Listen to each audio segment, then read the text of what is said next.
Assalamualaikum warahmatullahi wabarakatuh. Halo anak-anak, bertemu lagi bersama dengan Ibu Putri.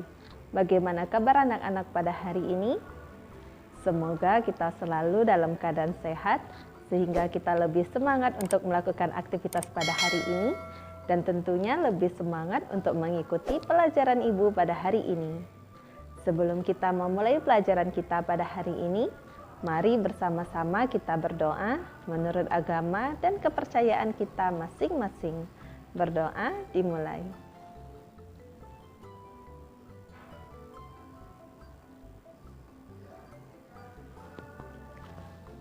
Berdoa selesai. Materi pembelajaran kita pada hari ini yaitu Kelas 6, tema 1, subtema 1, pembelajaran 3. Ayo mengamati pada halaman 33. Perhatikan gambar berikut. Nanas berkembang biak dengan cara vegetatif. Pembibitan tunas dapat dilakukan untuk mengembangbiakannya. Bawang merah memiliki bentuk berlapis yang di tengahnya akan tumbuh tunas.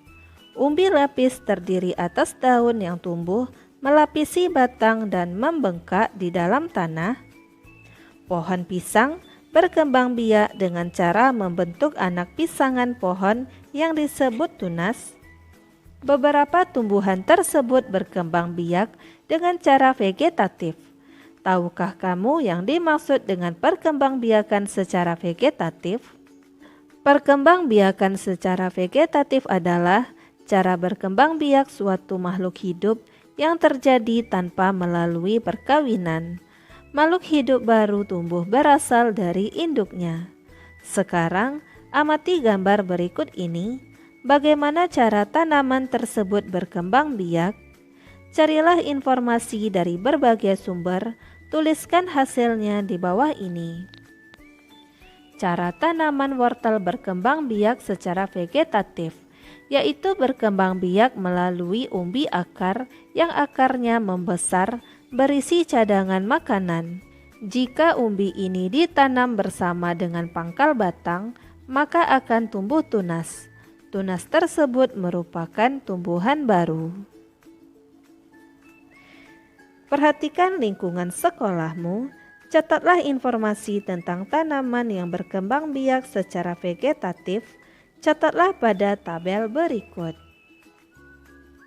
Nama tanaman yang pertama yaitu jahe, cara berkembang biak dengan akar tinggal, keterangan vegetatif.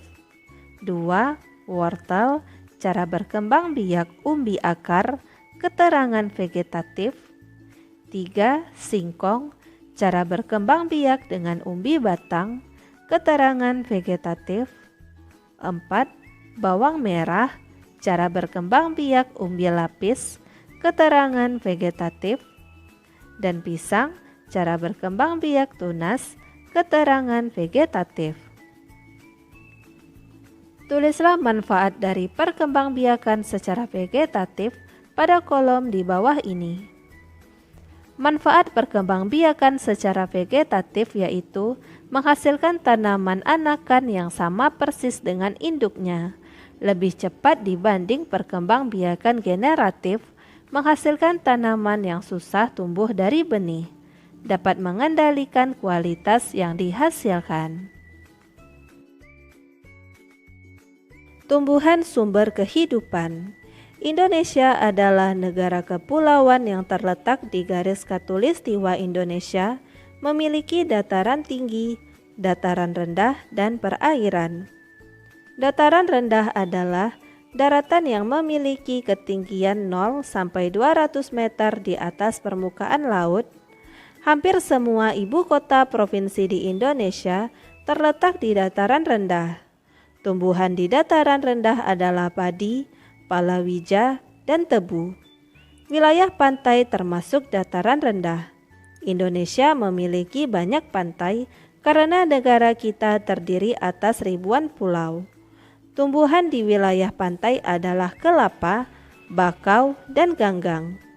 Dataran tinggi adalah daratan luas dengan ketinggian lebih dari 200 meter di atas permukaan laut.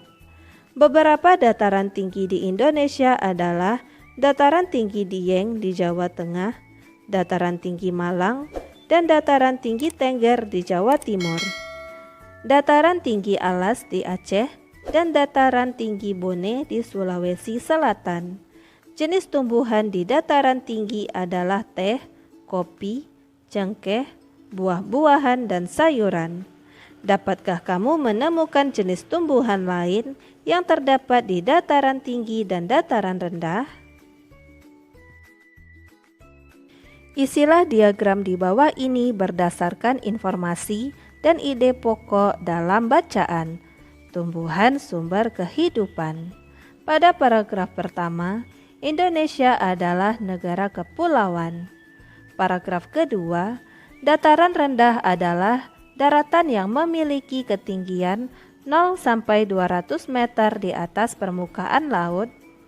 Paragraf ketiga, wilayah pantai termasuk dataran rendah. Paragraf keempat, dataran tinggi adalah daratan luas dengan ketinggian lebih dari 200 meter di atas permukaan laut. Dan pada paragraf kelima, dapatkah kamu menemukan jenis tumbuhan lain yang terdapat di dataran tinggi dan dataran rendah? Demikianlah materi yang dapat Ibu sampaikan pada hari ini. Semoga apa yang telah Ibu sampaikan pada hari ini dapat bermanfaat untuk dirimu dan menambah ilmu pengetahuanmu. Jika dalam penyampaian materi ada tutur kata Ibu yang kurang berkenan, Ibu mohon maaf. Akhir kata, wassalamualaikum warahmatullahi wabarakatuh.